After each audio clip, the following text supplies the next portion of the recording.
Hi there, my name is Clayson and welcome to TrainTalk, a series where I'll be talking about various things concerning trains within New York, particularly the Long Island Railroad and Metro North Railroad, and maybe even Amtrak as well. To start the series off, this video is about the DE and DM30ACs used by the Long Island Railroad. So with that, let's get started.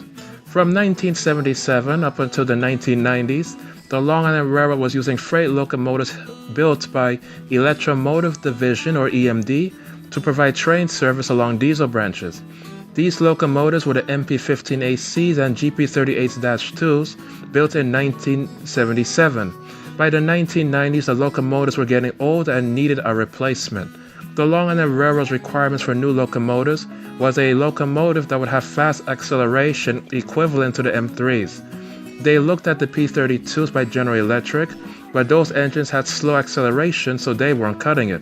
So they turned to good old trusted EMD again to build custom designed locomotives to the Long Island Railroad specification. Initially, EMD did not want to build them, but eventually agreed to. The locomotives were built in Super Steel Plant in Schenectady, New York, and a total of 45 were built, 23 being straight diesel electric locomotives, known as DE30ACs number 400 to 423, and dual mode locomotives known as DM30ACs number 500 to 522.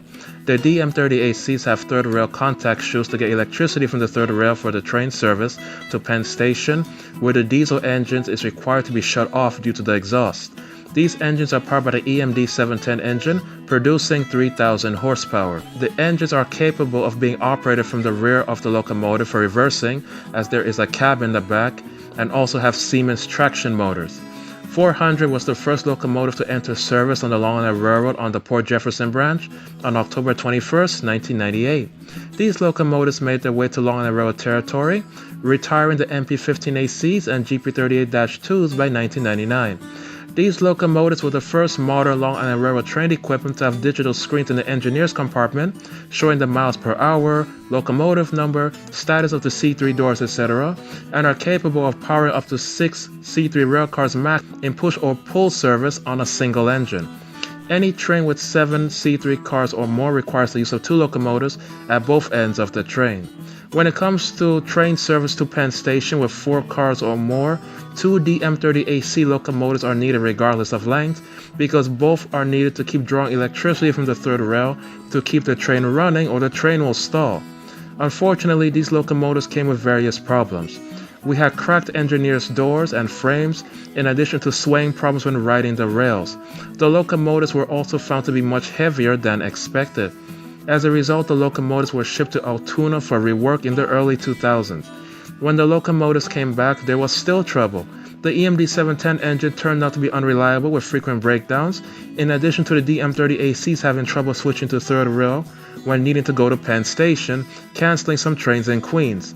We'd had reports of mechanics at Morris Park Maintenance Shop not being able to figure out what caused some of these breakdowns. There was even a few instances of DM30AC locomotives catching fire due to trouble with their third rail contact shoes. In 2007, the unreliability became so bad that the Long Island Railroad realized that these units were possibly lemons and considered a replacement program. But they decided to improve the maintenance and training of the maintenance workers within Morris Park shops within that year, and by 2008, there was a 32% improvement in the reliability of the diesel train service. The locomotives broke down less, and they were actually hitting the 18,000 miles target the Long Island Railroad had set for them, where before the locomotives weren't hitting anywhere near that, and the DM30AC ability to use electric mode was significantly improved. A few engines were not so lucky throughout their service life. 503 hit a shopping cart on October 23, 2000, which shorted out the third rail. The locomotive caught fire and never saw service again. It sat in Morris Park Yard until it was scrapped in July 2018. DM30AC 507 suffered a severe electrical cabinet failure in the mid-2000s.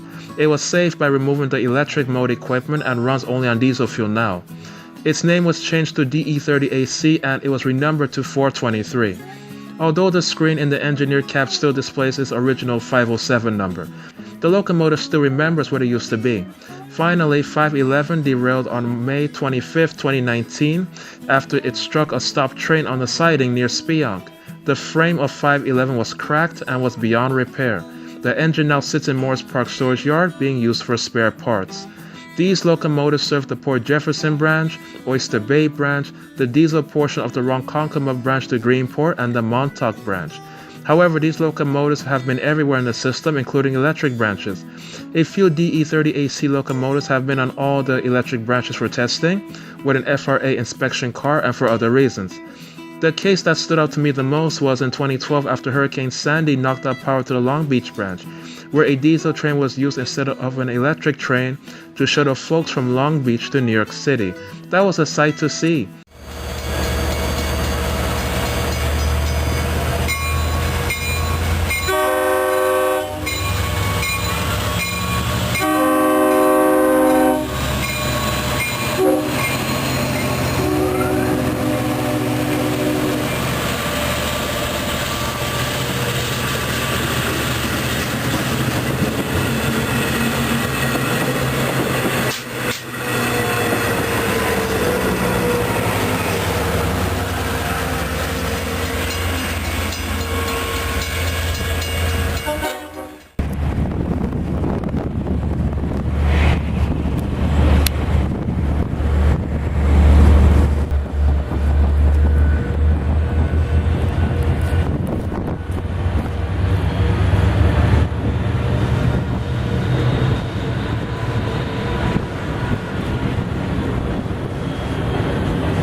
DM30ACs are also used on the Cannonball train, which is a special train service with 12 C3 cars from Penn Station to Montauk, and that is where a lot of rail fans come out to film those particular trains every year.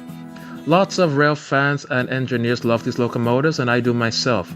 Of course, there are folks who absolutely despise these locomotives, including some engineers. In my opinion, I think these are the coolest looking and best sounding locomotives ever built from the 20th century. I personally am a fan of the design. The Siemens traction motors are pretty cool too. It's sad that these locomotives turned out to have such a troubled history. 517 is my personal favorite locomotive out of the 46, and 416 at one point had a small M logo on the front, which was the MTA's original logo, and I think 517 also had it as well. As far as breakdowns lately, we have been seeing more videos of these locomotives and their set of C3 cars being towed by either MP15AC rescue engines or other diesel trains. It's a cool thing to see, but a sad thing to see at the same time. What was cool to see though is we finally get to see a video of one of these locomotives starting up, and that being 410 after breaking down in Grelon Station. There's also a second video of 517 starting up after it broke down in Jamaica for a short while. The engines are getting older and they truly don't have a lot of life left in them. There's plans to have these locomotives replaced by Siemens Charger locomotives in the next few years, so these EMD engines are literally on their last legs. If you're a Long Island Railroad rail fanner, get your shots of these while you still can, because very soon these things will be off the rails. There is one thing that is worth mentioning. There is the Oyster Bay Railroad Museum that has a DE30AC locomotive simulator that was donated to them by the Long Island Railroad. That simulator was used to train Long Island Railroad engineers of these locomotives before they eventually switched to computer-based software for training. It's cool that the museum has this simulator along with the M7 simulator. You get to play engineer for a day. And that concludes my train talk of the DE and DM30AC locomotives. Hopefully you guys liked it, and leave feedback down below if you did. I'll see you in the next video for a bus talk video of an Orion 5 series. See you then.